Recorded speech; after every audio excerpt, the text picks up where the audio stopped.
stuff. Really appreciate this. And thank you so much to just Nova for hosting this and allowing us to have this conversation. It's really helps me feel connected to where we are as military victim advocates, as well as where we come from in the civilian world. And so today during this course, I'm going to completely overshare about myself, and hopefully we'll be able to connect this to you guys as well. But it really helps me to know where we're coming from. And there's so many of the small installations here, like Sierra Army Depot, that's so small. And I just love that we get to see everybody from where you're coming in, and especially those of us who are serving or have served with the National Guard or the Reserves. Love that you're here as well. Thank you so very much. Thank you also for pointing out which service you're in. So since we have civilian advocates and we have military advocates, I'm going to ask you if you're in the know to help me translate for those who are not in the know. So if I use some sort of acronym that does not translate from the Army to the Navy to the Air Force to the civilian world, I'd really try to keep that from happening, but I'm going to slip up. So if you could just help me translate, if I get anything in the weeds, that if you just help me translate that for our friends, I would really appreciate it. I've given this brief a few times, and what I know is that when we link our experiences together, it is much better. And so thank you for finding the chat pod. We are going to be spending a lot of time in there today. I want us all to participate in our conversation, throw out your questions. We'll keep it moving. If there's something that you have a question about that I don't ask, feel free to bring it up and we'll try to get to this at the end. But really love having some constant communication with you guys in the chat. All right, so if we can get our slides to move, this will be helpful. Okay, so a little bit more about me. I am a licensed clinical social worker by training. I then went and said, I'm going to go get a doctorate in health science because apparently I didn't have anything else to do. But I've really been working in this field inside the Department of Defense for about 25 years.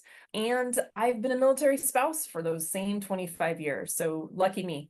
He is a soldier. That means he works for the Army, but I have had experience across the Army and the Navy, as well as the Office of Secretary of Defense level, writing policy and really putting to thought how we do this. In my free time, I love to do this sort of stuff, but I also developed a program called the Advocacy for Firearm Awareness and Risk, the AFAR training, and it really talks about how we implement firearm knowledge for all of our victim advocates as well.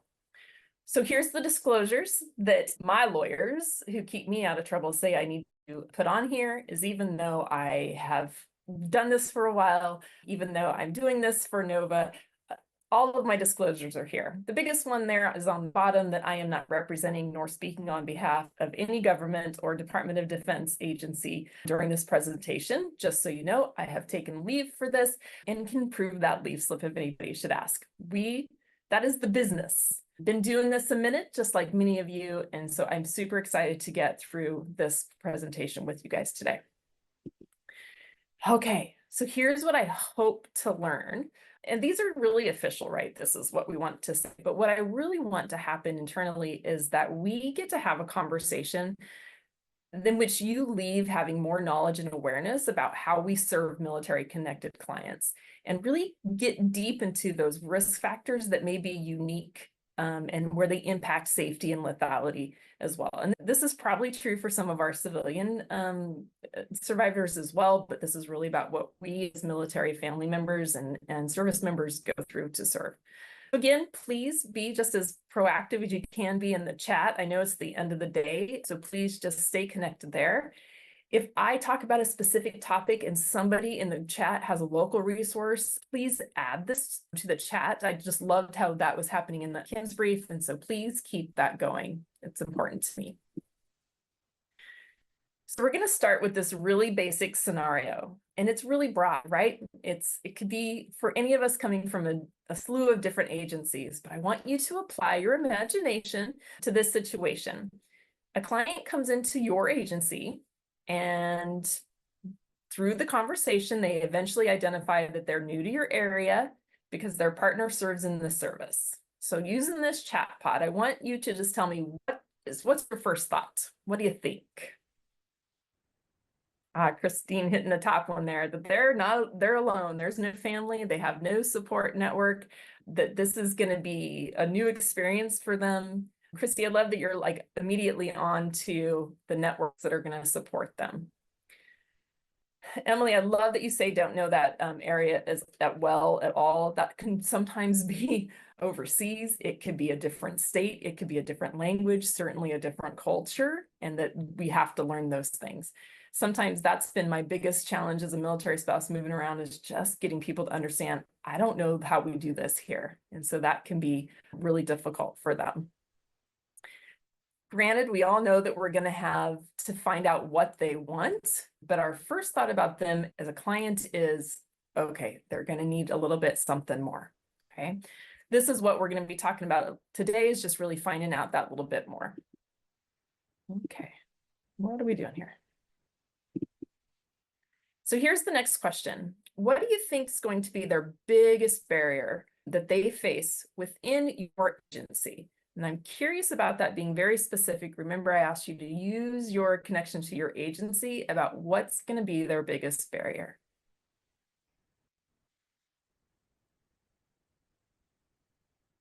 Okay, I love that we are seeing that they're going to lack some trust. Sometimes just understanding that military culture.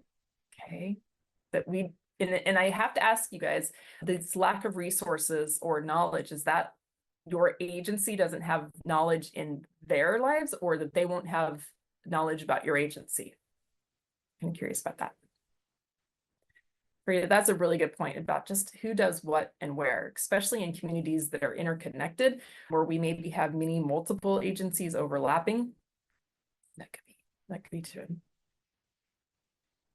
All right, Amanda, very good point there about being military service that a civilian may not want to help them directly. That's interesting. Okay. For sure, our military jargon, which we struggle about every day, as well as the agency culture. Okay, and thank you, Mario, for explaining that it was more trust you're worried about. All right, you guys are doing great in the chat, and if you aren't scrolling with me, I encourage you to do that as well. Sometimes we also think about what's going to be different. A lot of confidentiality is different inside the fence and outside of the fence. And sometimes that I've heard that come up a lot with our military connected victims, is that sometimes they make the assumption that everybody does the same way, and yet state to state that very well may be different. And that can be happening. It can happen to them everywhere. All right, you guys are just great. I love this. So when we think about our current understanding of military life, I really want you guys to come back to the chat pod and talk to me about what makes military victims unique in their risk of IPV. So what might make a military family member, because it's just a little bit easier to think about family members in this situation, what may increase their safety concerns? What do you think about it is that being a military family member makes it difficult for them to stay safe? And trust me, if we were in person, I'd be throwing some candy at you guys for answering this. It's really at the end of the day, so thank you. Summer, I love we think about deployments and that there's going to be some extra stressors. Okay, and maybe our deployments don't mean off to war anymore, but maybe they mean 9 months at sea. Maybe they mean a month in the field with 2 months of workups, and that can certainly be true for many people. I totally agree with Emily, who says isolation. They're young. They have lack of knowledge about what is intimate partner violence. Okay. And the isolation piece, I think, is really big. Elizabeth, you've hit my home here. Access to firearms is in isolation. Interesting stats on that one as well. And Christine, we're certainly going to talk about what PTSD means inside of military families as well. All right, you guys are doing this great. Oh, Marianne hit one of my favorites here about loss of primary income. Y'all should see my resume. It's a hot mess. We have moved, or what we call in the military, PCS'd 14 times, 15 times unofficially, just because we moved across town once. But yeah, I've given up a lot of jobs. I've given up a lot of financial security to support a career, for sure. You guys are rocking this. You must have been talking about this all week long. So there are all these periods. You're doing a great job. So here's some factors that we've found just through the research, really through the literature, about things that can make it really difficult to be a military family. And so this is where I start to really overshare my experience. And if we get into some acronyms that aren't very clear, please just let me explain them, and or if you post them in the chat, some of my military friends will also help as well. So I was 23 when I PCSed to Germany. It was literally so long ago that my mom escorted me to the gate. So that's a little bit of time. I literally got on a plane. I went to a new country. I couldn't speak the language, and I literally did not know anything, just the basics. So if you think about what's the number to call 911, we've been trained since we were little children to be able to call this. How do I ask for help? I couldn't. I didn't know how to ask for help. I didn't know who to call. I didn't know who the police were. I didn't know what police even meant. And then there was this concept of dual police. Do I call the military police? Do I call the German Polizei? What is it, right? So by the time I was 33, I had moved 9 more times. And so that's a lot of moves. Stability was not something that my family had. I would like to just say that's not normal. Not most military families do not move 10 times in 10 years, but we certainly did. And since that time, we've really only moved about 5 more times since that. And if you think about Germany just being a whole continent away and being really far from home, I'm from Wyoming. And as I noted, and I'm certain that our Alaska participants can feel this as well, but just being at home in Wyoming, I'm already from far from anything, right? It's 2.5 hours to Denver. And that's like your major airport. My mom has to drive 75 miles to get healthcare, 20 minutes to bread. I'm used to not being from anywhere. And I think that is one of the things that we fail to imagine about military families is how hard it is to get home to where our people are, to where our support systems are. And Wyoming just sets up this example, as do I think our people stationed in Hawaii or our families from Guam, especially.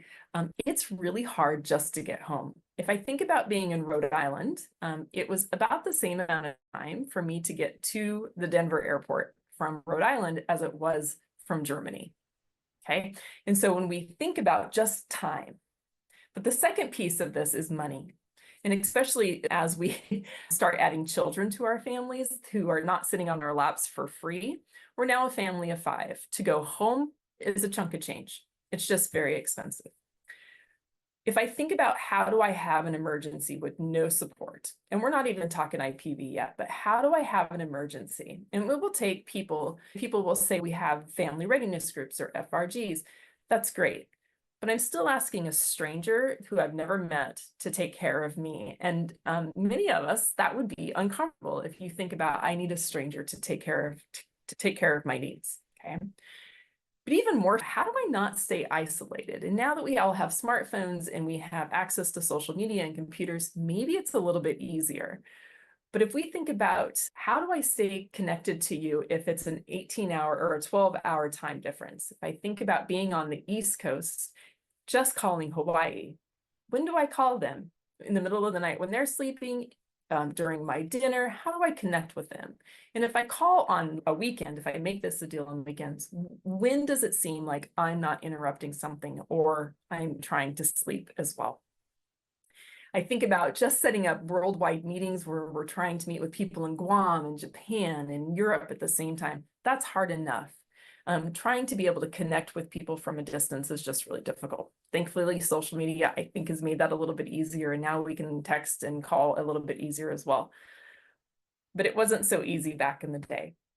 I also have to just think about what we say to people when they're victims. When we say, can you go stay with somebody else? Do you have a friend you could call? I do.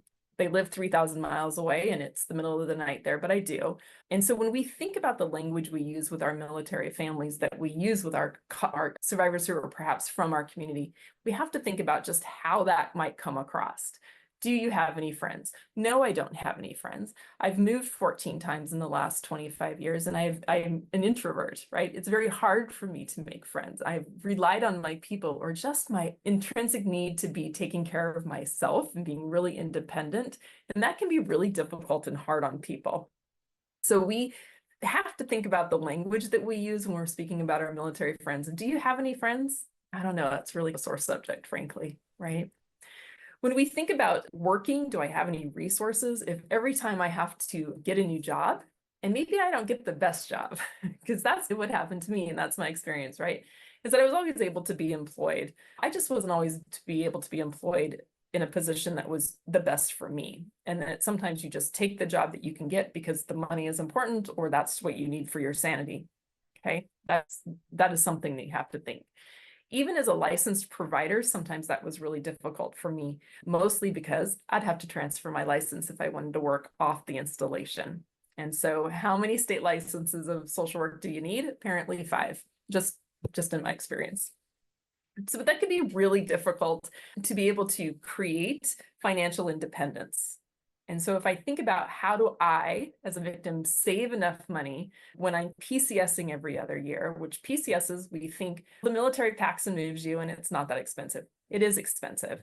And that's one of the things I'd like us to just think about is when we talk to victims, especially military victims, do you have any funds? No, because we just moved. I've had to buy all new ketchup, all new light bulbs, all new batteries because I wasn't able to ship those things and they eventually add up. And so it's just another one of those things we have to think about when we're talking about financial independence for our military connected survivors.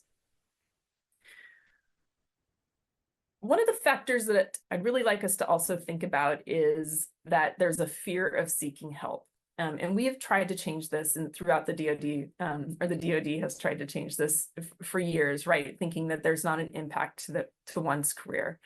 But we know that seeking help is hard. And when you think about if the service member may lose his job, that's not family advocacy doing that. That's not really the victim doing that. That's the outcome of family violence. But we think about how that might keep somebody from reporting that their service member has broken the law. That stigma is really difficult for some spouses to overcome. And if we think about just the layers of putting this all together, that's why we have to think about it as a total picture, as a total slide, because that might be where we have some stress. The last 2 are really the potential factors, and I really want you guys to use caution that we put them into context. So here's how I like to think about the access to firearms, is that every service member is trained to handle a weapon, okay? And the number of firearm owners inside the military is slightly higher than the civilian population, especially after COVID, just slightly. But we also know that there is safety with firearm training, and that is that we have less accidental discharges within military firearm owners. That is not to say that our civilian members are unsafe. It's just that they've had a higher rate of firearm training. And most of our personally owned firearms within the military are, it's very taken very seriously. If you've ever talked to perhaps a first sergeant who's been running the fire range. We also know that nearly 90% of domestic violence homicides and suicides within the military use a firearm. And so there's a little bit of piece where we have to cross over this. We also know that statistic is nearly identical to our civilian counterparts as well. So when we think about firearms, please don't jump to the stereotype that all military people own firearms and that they're dangerous with their firearms. The literature doesn't really say that. It does, however, speak to the danger of firearms as we talk about murder and suicide as well. I also love to just think about the safety of what it means to be safe around firearms for our military. We also know that our service members have been at war. Really, many of them have been in war their entire career. 20 years is a really long time. And there's a lot of unique stressors within the service that can create some mental distress where we might end up with a bullet point of having a diagnosis of PTSD. But I'd also like us to just keep in mind that if we immediately see, as Kim stated, if we immediately see a veteran and we immediately think that it's their mental diagnosis is PTSD, that's not always the right thing to jump to. It also stigmatizes mental health and it stigmatizes our veterans as well. So this usually comes up when we see people on the news after a mass shooting, frankly, if you've heard this, where they're like, oh, they served 4 years in the Air Force, they must have PTSD. That's not a fair assumption. However, we do know the reality of the situation is that we ask a lot of our service members in this context. When we think about our military connected survivors, I'd like you guys to think about any sort of factors that might lessen or lower the risk of IPV for our military connected families. And I agree, Amanda. What do we know about being a military family that might protect our survivors or even our community members from IPV? Summer, can you tell us a little bit more about tight-knit families?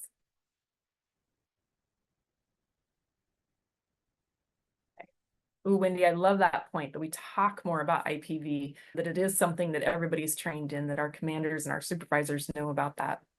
Okay. Raymond, I love social support. Sometimes in our rural communities where we'll hear like the military have access to resources where maybe outside of our community it's not so much. I think of our Fairbanks advocates and maybe they can weigh in on that as well. We tend to rely on each other as well. Okay. Sammy, thanks for saying resilient. We sure learn, don't we?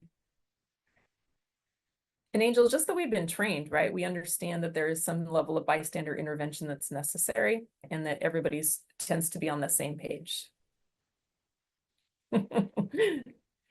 Rowena, that makes me laugh that we know things as military families that civilian families do not, such as if you move, you get new ketchup every couple of years, and that's a great thing. Oh, Ava, I'm so glad to hear that you'll have a session on rural communities on Thursday. It's such a true point. I really think about how difficult it is for some of our rural military families as well. Okay, so here's what I would like us to think about. If we can get the mouse to work. Here's a list of all of our sort of positives. And the first really is that access to healthcare. And I am laughing about the TRICARE comment there. Elizabeth, thank you. One of the doctors I work with had told me this a while back, but TRICARE as a health insurance is great. You'll eventually get what you want. It might take a minute, but you'll get it. And that's true, right? If you have a high level of military in your community, it might take a little bit longer. But I highly encourage you to put your local medical treatment facility, or what we call our MTFs, into your coordinated community responses if you don't have them. What I've found doing this for a while is that our local community doesn't understand the connection of TRICARE or the health clinic, the mental health or military treatment facility into the broader response plan. And so I'm curious about our civilian partners if you've ever thought to connect with TRICARE as a member of your coordinated community response. You can answer that in the chat, but we think about TRICARE, that's where our resources really sit, is for if we're going to refer somebody to get mental health. It might take us a while. The military is under the same limited provider resources as the rest of our country. However, we know that there's access there. We also have access to other mental health providers who perhaps don't sit within the medical realm. That would sound something like military family life consultants or through Military One Source. Or there's a lot of nonprofits who only serve veteran and military connected families, such as the Cohen Network as well. And so there is some access that we as military families in the community have access to, those outside the gate do not. Okay. For the most part of any sort of presidency, the military has pretty stable pay and benefits, right? There are times where we might have no pay dues or there may be a shutdown of government. And that is when we have these short time periods of stress about our pay. But for the most part, Congress recognized and passed a law that the military would always be paid in those cases. We don't always get that in civilian world. We also know that to be fired from the military is a pretty slow process. If someone is going to be let go, it's never going to be a surprise. You're not going to walk in on Friday and have somebody fire you as a military member. And in my experience, the absolute opposite is true. It's going to take a very long time to be fired, which can also be just slightly frustrating. However, there's no surprises when it comes to leaving the military as well. There's a date. Everybody has a date. Your date may change. It may be called something different, but it's very rare that it would be fast. Depending on what side of the situation is, we know that can be good or bad, but overall, getting paid is not a common concern for the military families. So I want you guys to tell me in the chat, like, what services do you guys refer your clients to mostly? I'm curious if you find that there's a program out there that's more supportive than others.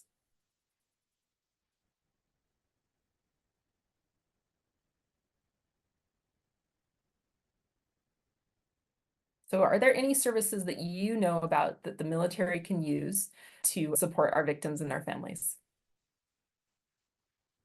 Taryn, thanks for mentioning the TAPS class. One thing we've noted many times, however, I don't think it's well known, is that our spouses can use TAPS resources to find jobs, to be connected to resume, or even just job searching as well.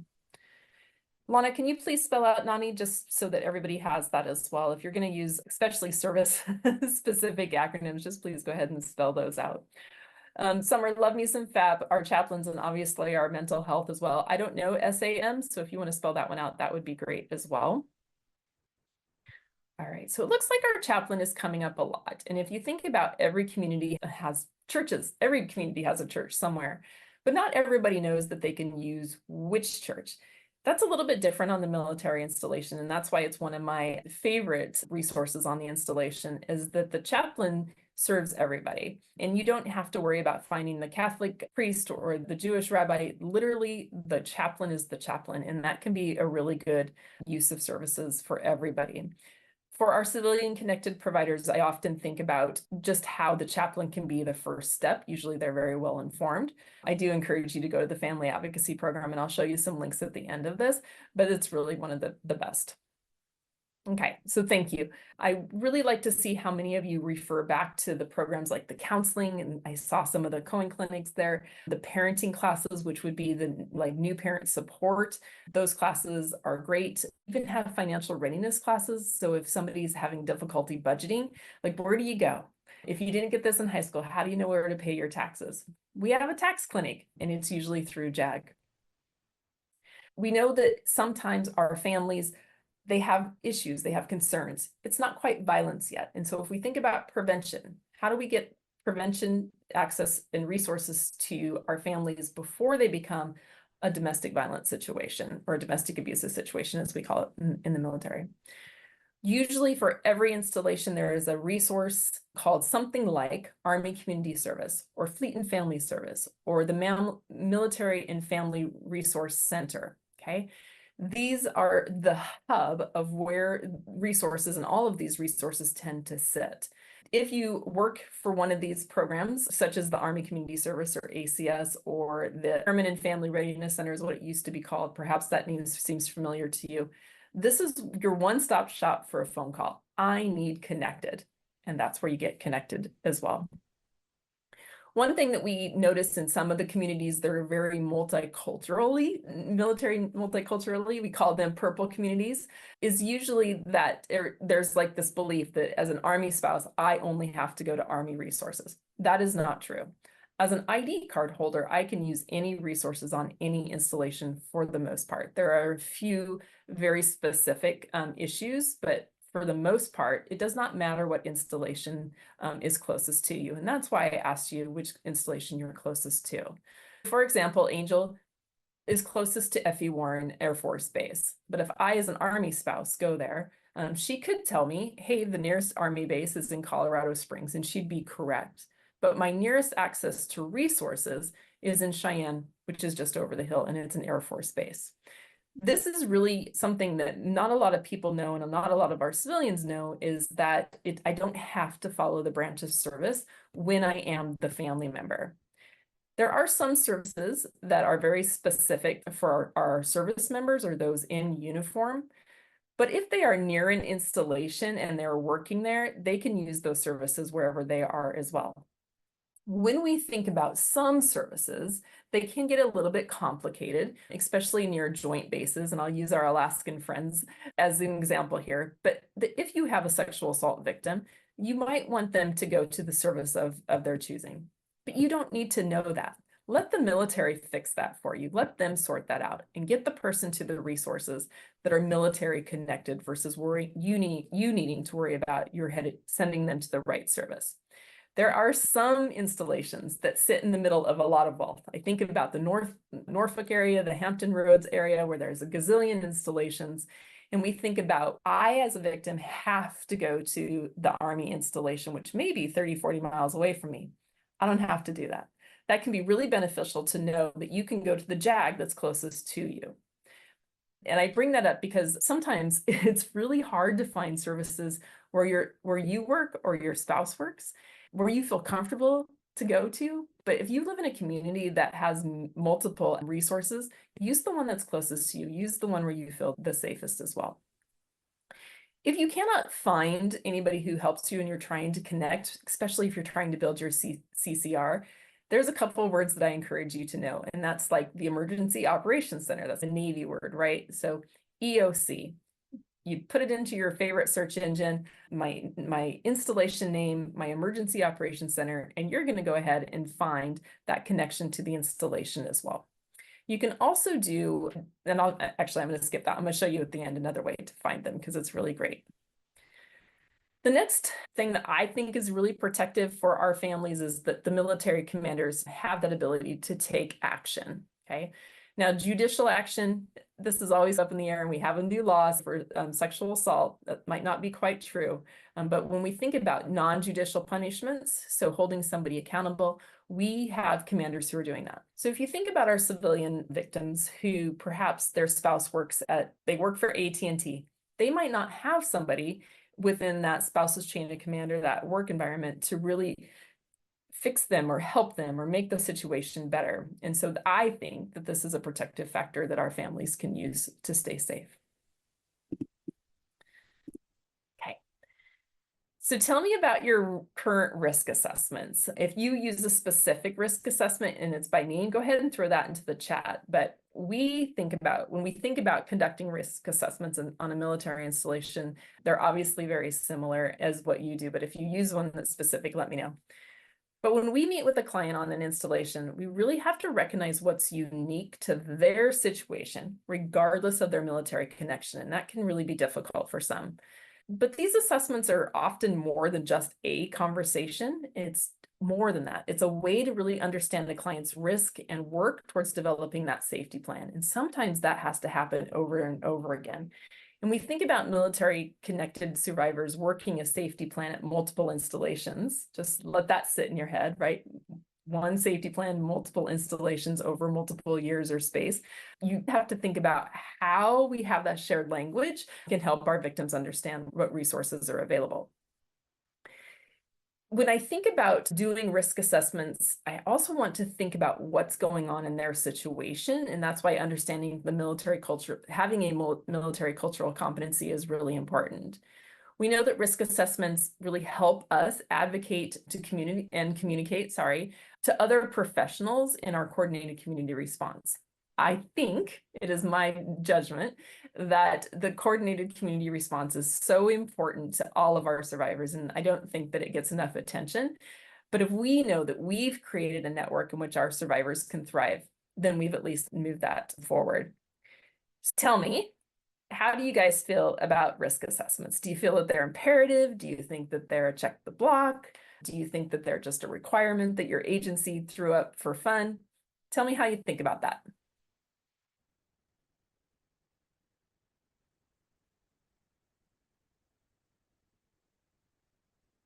Oh, you use hits, okay.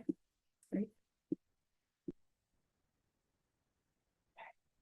So they're helpful with safety plan and Taryn, thanks for saying that. I think that it's really true to understand where people are coming from. Latoya says that they're necessary for evaluation, and I would agree. It's a great way to start a conversation and thinking about it. Yeah, Lana, I agree. If they're used, and that's why we're here. We're going to talk a little bit about using them right as well. If they're a check the block, they're not being used correct. We know that if you just give somebody a piece of paper and tell them to read it, that we're not doing a safety plan. I'll stand on that soapbox all day long. And I love what Latoya said there as well, is that it helps us build a map of resources that are available. So when we think about safety planning in general, and we think about protective and risk factors, do we think how you might talk about your safety plan changes when you have a military connected victim? Do you think that there's some ways that you might frame a question different?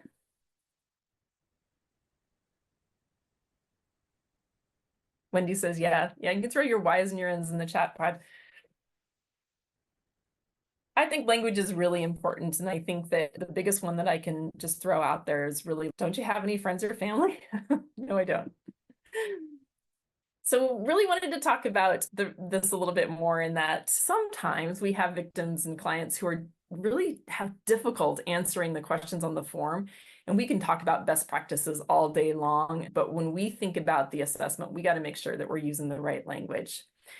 We really note successful implementation is really just as good as our victim-centered practices, right? If you're not focused on the victim and you're just focused on either your documentation system or which form you use, we're not meeting the client where their needs are.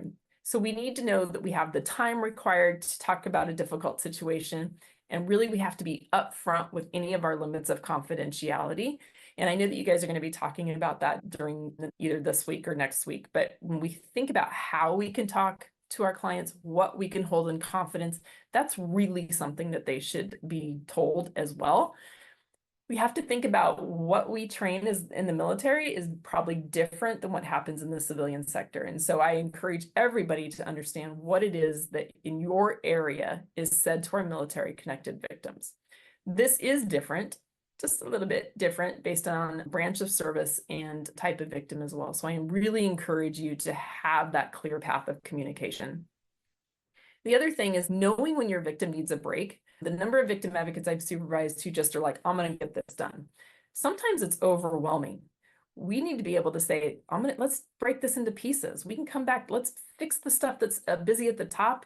Let's make sure we're safety first, right? And let's figure out that plan as we go along. I love what Latoya said about making a map. And part of that map is what's really important today. What do we have time to wait on?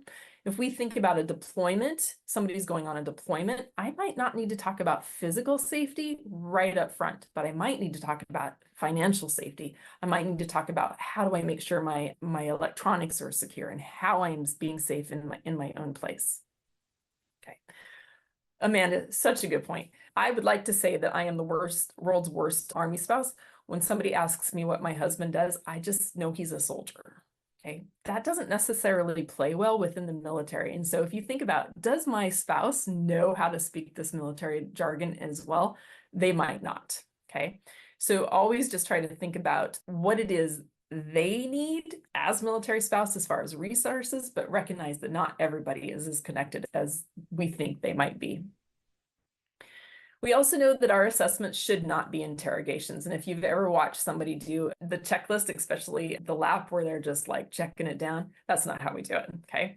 We want to be able to build resources or build relationships so that our victims feel safe, they feel connected, and they want to come back to receive services.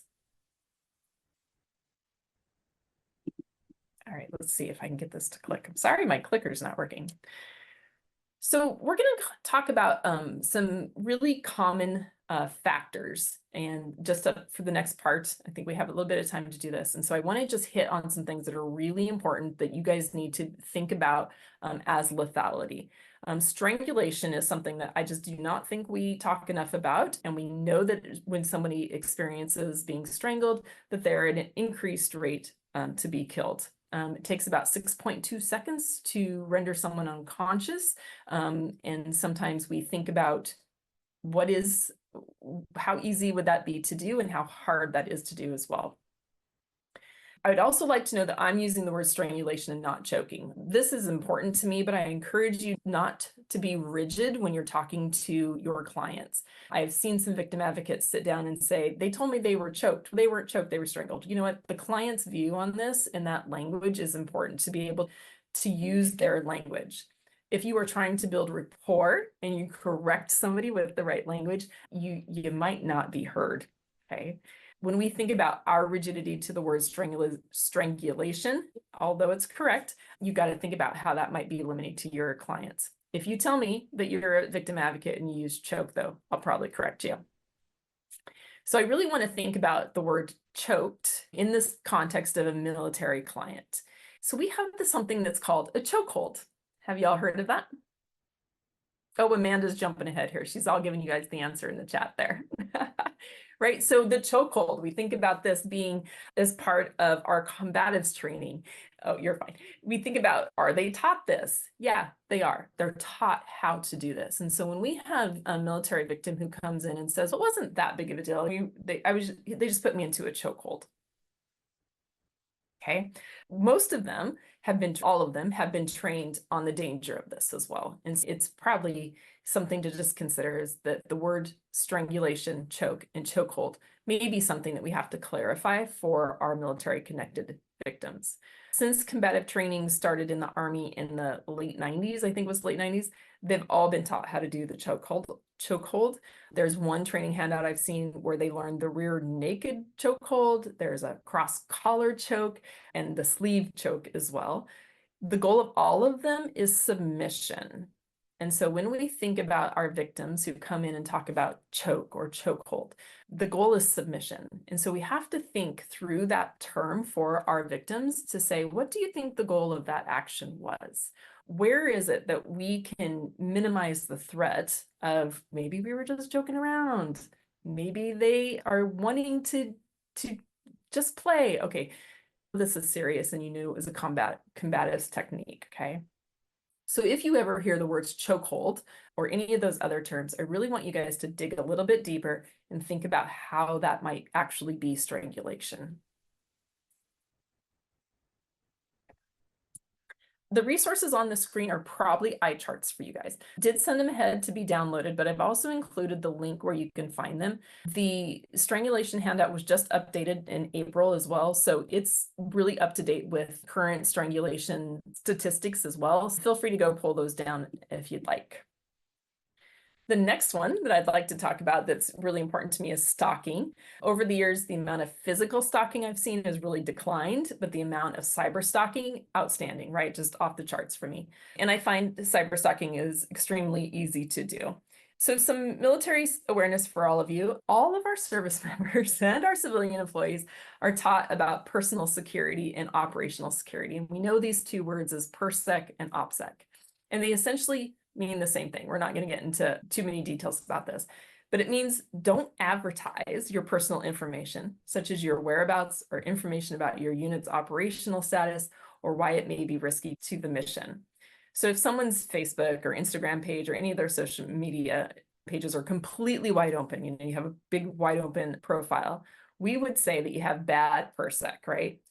Because cyber stalking is so easy to do, it really increases the ability to physically stalk somebody. So please just consider becoming competent in how you explain stalking to your clients, as well as what it means to be digitally stalked as well. January is National Stalking Month. They usually produce a whole bunch of resources through Sparks as well. I've included those resources on the slide just so you can find them. I think it's really helpful when you can talk about what stalking is and maybe in the context of the technology safety plan. That's where it's really important through the NNEDV as well. Curious, how many of your agencies have cyber stalking resources or trainings? And you guys can just throw the Y's or the no's in there in the chat pod as well, because this is new. I think so many others. Oh, and it's in Spanish as well. Yay, gold stars for you guys. We'll talk about that in a bit as well. When we think about distance and time away from our families, and we think about how do I control somebody, there's digital options. We can really be aplenty. When we think about the specific cyber stalking safety skills, that's where you have to go. The bottom line theory of just change your passwords is not enough anymore, y'all. We got to know how to protect our image online. We have to know how to recognize a spoofed phone call. We have to recognize when somebody's tracking us. And so there's a lot to learn in there. And if you have those resources, I think they're going to become much more difficult as time goes by. I take this training every year just to stay on top of it because it changes so much. We also have to think about who our victims are. When we think about who's mostly in the military, it's 18 to 24-year-olds. They're digitive natives, right? Some of us aren't. And that really means they might know more than we do about that. And sometimes it's helpful to just let them talk to you about what you can learn. Yeah. Oh, AI. We don't have time for AI today, but I totally agree, Amanda. So here's a few other common lethality factors that I'm sure you guys have all learned about as an advocate, and these can really identify whether the abuse is going to be more severe or deadly. And I want you guys to think about the biases we started with. I want you to really think about the lens that you think about the rest of these common factors as we think about increased lethality. When we think about stereotypes that we've heard about military connected families, and this might come from your clients, it might come from abusers, or really just others in your community. There's a couple that really pop out to me. The second one about alcohol and drug use is really where I'm going to start. And I've heard people say that service members aren't allowed to use drugs and can get kicked out if they use alcohol heavily. And that might be true. In fact, service members are not allowed to use illegal or recreational drugs. And this includes cannabis in states where cannabis use is legal. So tell me, should you assume that drugs or alcohol use is not a factor in military families? No. I like that you laughed, Norma. That's really funny. So we absolutely not. I've heard victim advocates and I've heard agencies say, but it's not allowed. Okay, it's not allowed, but it happens. And we know that risk is true for our military families as well.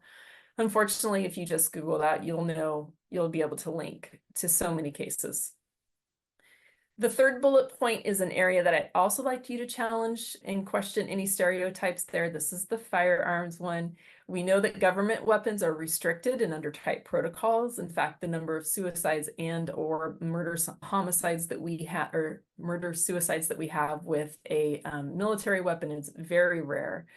But it happens. Is it common? No. The most common way that we use a firearm in the military is that personally owned firearm. So what the question for our military connected advocates, what I'd like to assume is that there's access to any firearm or weapon at the same rate as anybody else in the US, right? It's not higher, it is similar, and we do know that access is that key word, okay? So if we make the assumption that it's not hard to find a friend who has a firearm, we think about that being the same as everywhere else. What I do want to remind you is that we only lose our Second Amendment rights by our own behavior in most cases. And so that is also something to think about, that when we can, and absolutely do, have service members who are restricted or on the do not arm list in their profession as a military service member. So just keep that in mind. COVID was very interesting that we had in 1 month, I think it was May of 2020, we had over 1 million new firearm owners, and not new firearms, but new firearm owners. And so we always want to think about the importance of talking about weapons and especially firearms in our cases, regardless of being military connected or not. In my experience working in this field with the military, infidelity is a common complaint. So I'm curious, do you all have that same finding as well in your agency, that we see a lot of infidelity? Okay, so yeah, so it comes up a lot. So within the family advocacy program in their annual report, which I'll show you how to get to, the relationship stressors are really very common, and we know this. And we also know that even in our suicide numbers, infidelity and relationship stressors are true across the military. It is also true across our civilians. Okay, get this mouse to work. All right, so when we think about safety planning, we first assess, right? And we think about a safety plan, and we think about safety planning being integral to what our victim advocates do. And so I assume that your service, the way you guys do it in your civilian agencies, is very similar to how we do it in the military. But this is really what we think about. What questions do I have? What makes it a little bit different? And so safety is where we start, right? We think about, who is that safety plan for? Is it for me, the agency, to show that I've checked the box and I've cleared someone? That's the wrong answer. Or is it perhaps as a way to have that conversation we discussed earlier? When we think about who retains a copy of the safety plan, if the victim or the survivor says, I can't take this home, do you hold on to that for them and review it when they come back to see you? Questions you have to think about. Do you address concerns your clients say do not relate to them? So if I have children on my safety plan? How do I care for my children? Do you make them go over that section? You'd be surprised people do that. And so we're trying to just think about, like, how do we best use the time our victims give us, as well as being victim-centered and trauma-informed. When we think about what if your client refuses safety planning, does your agency have a plan for that? Some of our military connected advocates may say, wait, they can refuse. They can. And so what is it that you do with your clients to address all of these? And so this is where that language piece is going to be coming up as important. Y'all just see me trying to push that, right? So when we think about how do these topics on the screen line up with what you do at your agency. So the DoD technically has a standardized safety plan. Don't Google it. It's really old. It's outdated. And here's the best example. It asks if you have a quarter for the phone. Okay, so it's a little old, but it tells you the process. We also know that many of our agencies within the Department of Defense have created their own safety plan that's a little updated. And there's a lot of safety plans out there. There's ones that are available on the phone that we have to think about, how do I technically hide this as well? So when you meet and connect with your other victim advocates who are in your area and you really want to establish relationships with them, I encourage you to talk about what it is you're safety planning on or for, or what your resource that you're using is. When we have clients who receive services in town and they receive services on the installation and they are different, that can cause some concern for our advocates. It can say, where's the gap? Why am I getting different services and yet you're both still victim advocates? And so it's important in your coordinated community response, especially for our civilians, to work with and identify where that safety planning process is similar, where it's different, and how maybe you can bring them together. Sometimes we've had agencies who say, but I only use this safety plan, this mandated safety plan, and it requires that our victim do 2 safety plans. That's maybe not the right solution. Okay, so you got to think about which one's going to be working best for the victim to find those gaps between the safety plans and make sure that they're really thinking about everything that we're talking about today and that they're military informed. So we do know that there are different ways to talk about all of this within the military and within the civilian. If I think about how do I be safe on the job or on public, that may seem different if you're working off the installation or inside the installation. And so I encourage you to think about what is the military component to this job. Maybe it is actually different as well. Housing is something that comes up for me quite often in that, what's my emergency housing options? If my installation has a family advocacy program that's active, do they also hold hotel rooms, or is my local shelter the only way to go? And sometimes if before a crisis, if you can answer what are the military resources versus do I use the civilian resources, you're going to be able to safety plan much quicker and much more efficiently with your victims as well. Okay. So how do we do safety planning with our commanders? Really understanding the chain of command and how that chain of command might impact the victim, whether that's the service member or the family member. It can be complicated to learn, but that's why you all have a military-based advocate at your disposal to help you. The bottom line is that our commanders at all levels really are committed to keeping our military safe, whether that's our family members or our service members. I'm not going to say that means all of our commanders are going to do what you want, but it is the guidance of the DoD that the commanders should engage in the process to keep families and their service members healthy and safe. Commanders and those leadership in kind of the senior enlisted advisors status, they're all mandated reporters, which means that if they hear about any sort of domestic abuse, child abuse, sexual assault, they have to call someone, okay? We know that there's a similar use of the phrase outside the gate, where our mandated reporters have to report cases to others, especially in states like California. But we know that our commanders have a resource, and that's the family advocacy program, which the commanders can call to get assistance as well. When we think about where our victims might seek care, sometimes the only thing they know about an installation or about the military is that the commander, right? There's a commander who should be helping. There's a commander who should be engaged. And so the commander might be the first phone call they make really reaching out from care. The commander is not all about punishment. Really, it's about being able to link to services and to find people the resources that they need. Okay, so when we think about a victim, whether they're in uniform or not, who's seeking resources, it really is important that we include the commander to the extent that the victim wants, in that process. Because if we don't, we create a loophole for them to fall into.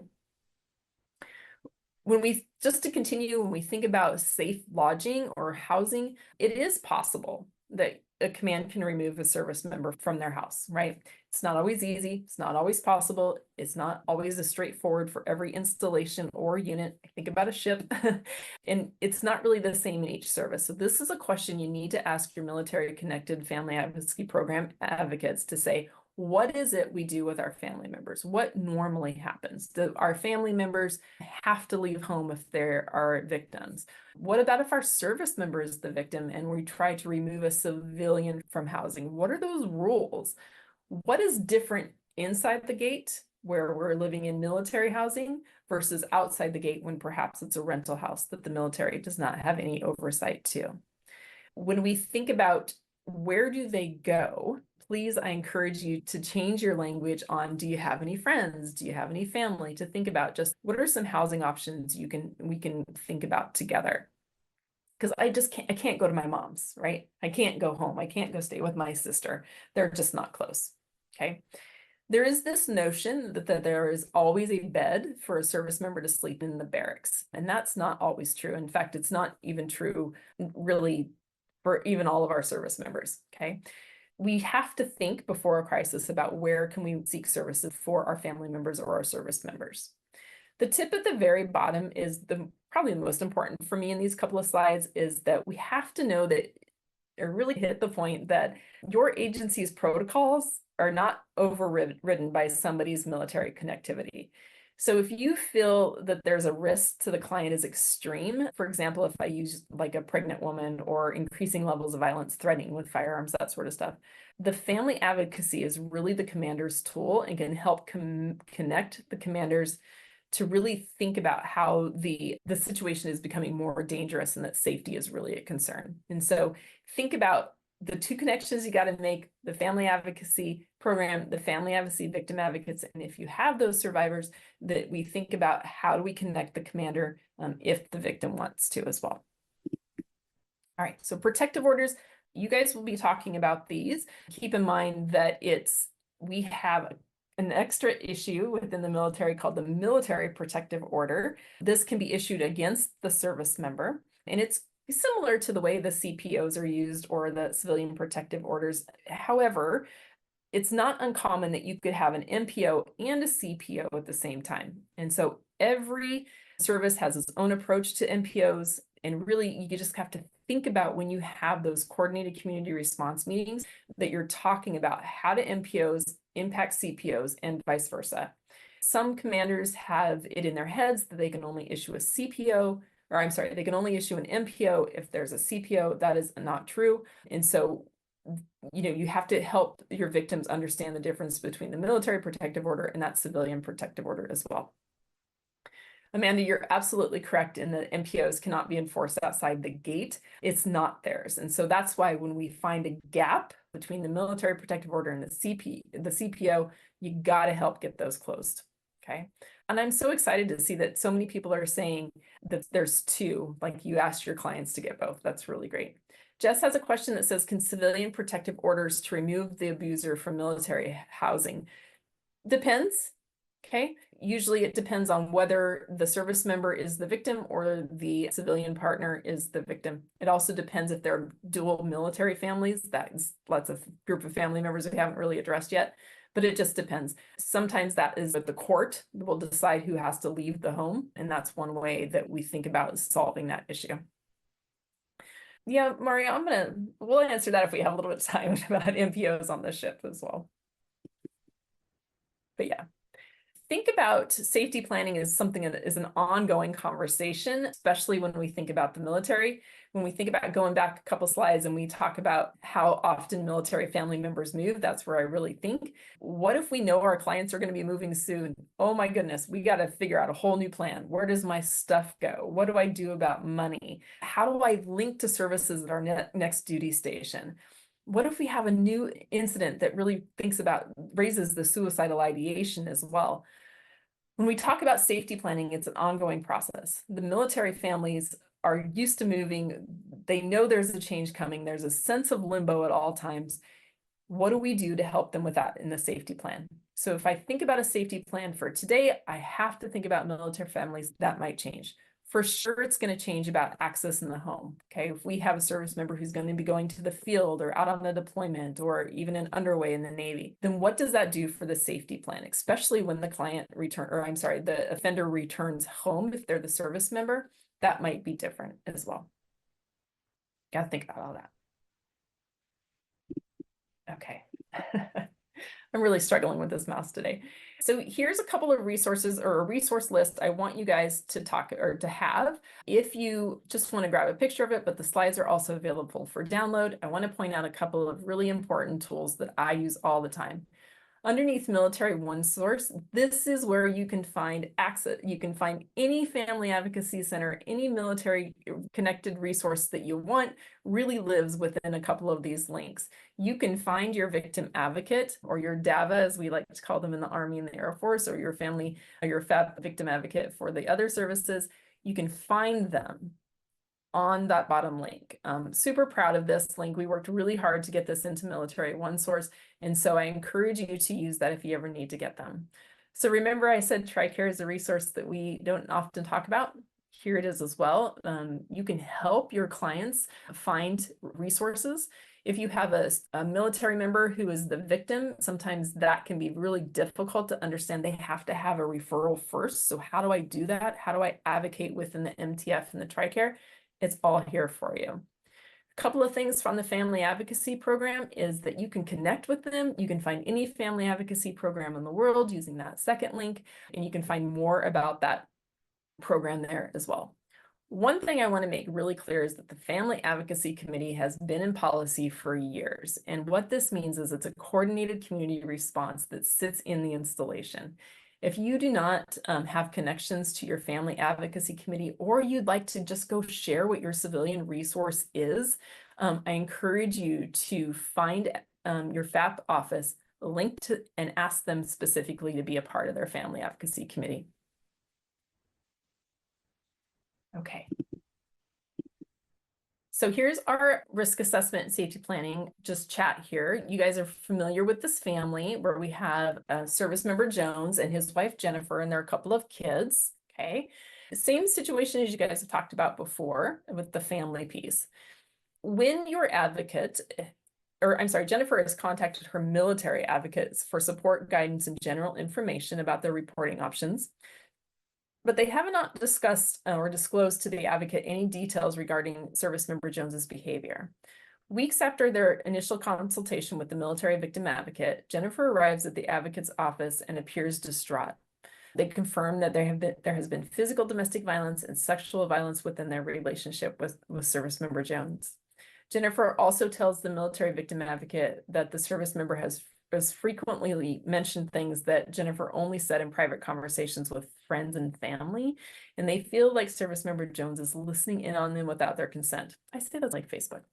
But Jennifer found a weird looking device attached to her car, and they think that it's tracking or a listening device of some kind. Jennifer fears that service member Jones tracks who comes and goes into her house or their house through a security system, and that is what Jennifer added to the home a couple months ago. Jennifer says that they need to move out of the home and take all the children, including Dakota. And if you remember, Dakota is their stepchild. And Jennifer feels it's because they aren't safe. And they ask what might happen next. So thinking about everything you guys have been learning this week, and especially in this conversation, what reporting options have changed for Jennifer? Do we know where she can report this violence?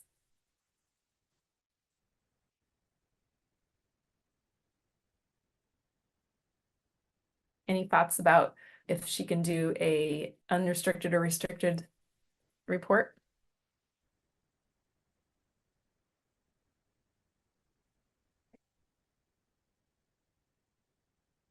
And do we think that Jennifer and their children are at immediate risk?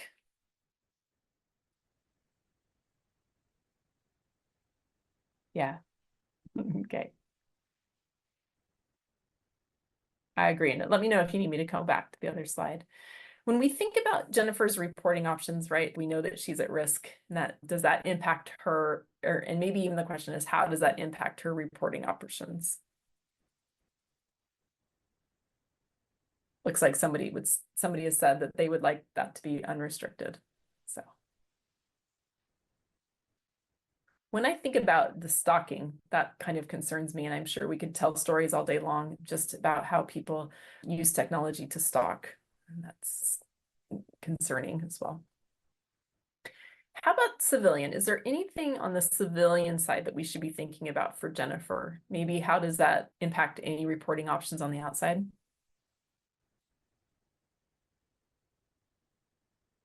Michelle, I hope they would get an MJP. Okay.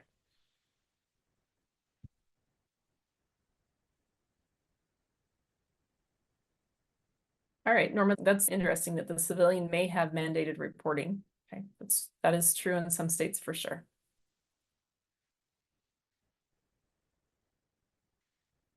So tell me, just a quick question for you guys. How hard is it to get a CPO in your community for stalking?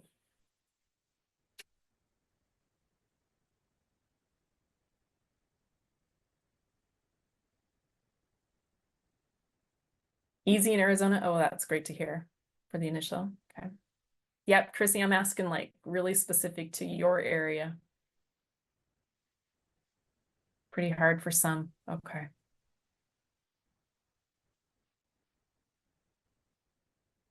Yeah. Sometimes, and I think that's what I've seen, and especially what Jennifer would experience, is that perhaps one previous time they got an order of protection and it was easy. And then some things kick up and now they need a different protective order, or one was rescinded and now it's hard. And that's just something to think about, like when a military family moves and continues to experience similar things and they bring their family with them, these things, support services may be different everywhere. And so to be continually learning how the service works, how the community works, that can be really exhausting for family members who just be like, okay, I don't know how to do this. I just want to give up. And when we think about how we can help them through that, and we talk about what is it you need to keep with you, what is it we can prepare you with if you should move, that's something that you might want to consider as well. Okay, this is a trick question, but how do we think that if we had a CCR, how do you think we would use this to enhance Jennifer's safety?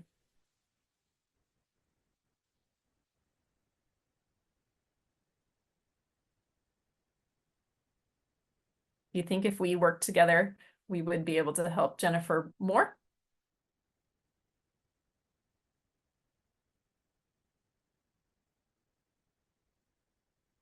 An easy question.